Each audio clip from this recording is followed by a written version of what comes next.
Dr. James Vitali joins me, Research Fellow for the Policy Exchange think tank, who specialises in housing policy. James, good to speak to you on the show this evening. Thank you for your time. Just put a bit more flesh on the bones, if you would, for us, about the scale of the housing crisis that we're currently facing and the shortfall that, as I say, has existed for a long, long time. How bad is it and what damage is it causing? Good evening. Good evening, Ben. Thanks very much for having me on. I'd just say that I thought your introduction was very nuanced, and I found myself agreeing with most of it. And when you combine those two issues, immigration and housing, it is indeed a bit of both. Look, I think there's a really important and legitimate debate going on about immigration. It's taking place. It's front and centre of our national conversation at the moment. But I kind of do want to not quite park it, but I don't want to over-egg it. It's not the main dysfunction in the housing market. That's a supply side dilemma.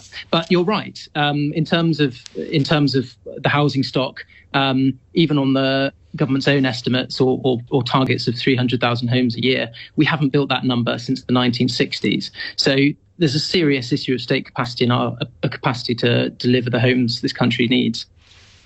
And at the same time as failing to build the homes that we need, the consecutive governments have allowed net migration to go up and up and up.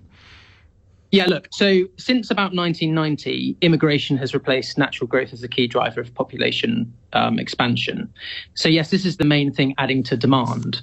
But the way that I try to explain this in some of the things I've written recently is we want people doing productive jobs in our cities, especially if we're as a country of the view that we need to grow the economy. So even if you reduce net migration down, and perhaps that's a wise thing, we would still have this issue of supply, particularly in our urban areas. We need people to feel like it's possible to move to cities where they might get good employment. And if they can't afford a house or, the rents, then they won't do that. The suggestion from the Centre for Policy Study think tank, James, that in order to keep track with the current levels of immigration, we need to be building 600,000 homes a year, every year. Is that ever going to happen? Is that feasible in any world, that we can get from building, I think last year was just over 200,000, that we could treble it? It's not going to happen, is it?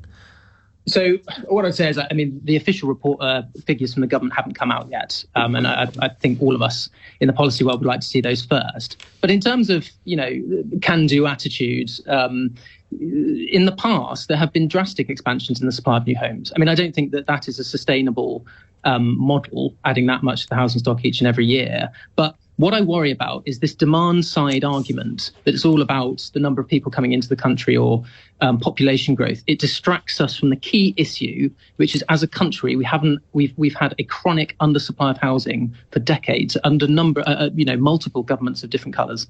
Sure. But it's the case, isn't it, that's a problem because demand has gone up and supply hasn't. If demand had stayed the same, then the lack of supply wouldn't matter so much. Well, I come back to that growth point. The arguments going on at the moment is we need to support families having children. We need to make sure our population is growing so that it can support a increasingly elderly population. The case is we don't want the population of this country to shrink. We still need to be adding new homes to the stock. James, good to speak to you. Really interesting. Thank you for your time. James is James Vitali, Research Fellow for the Policy Exchange think tank, specialising in housing policy.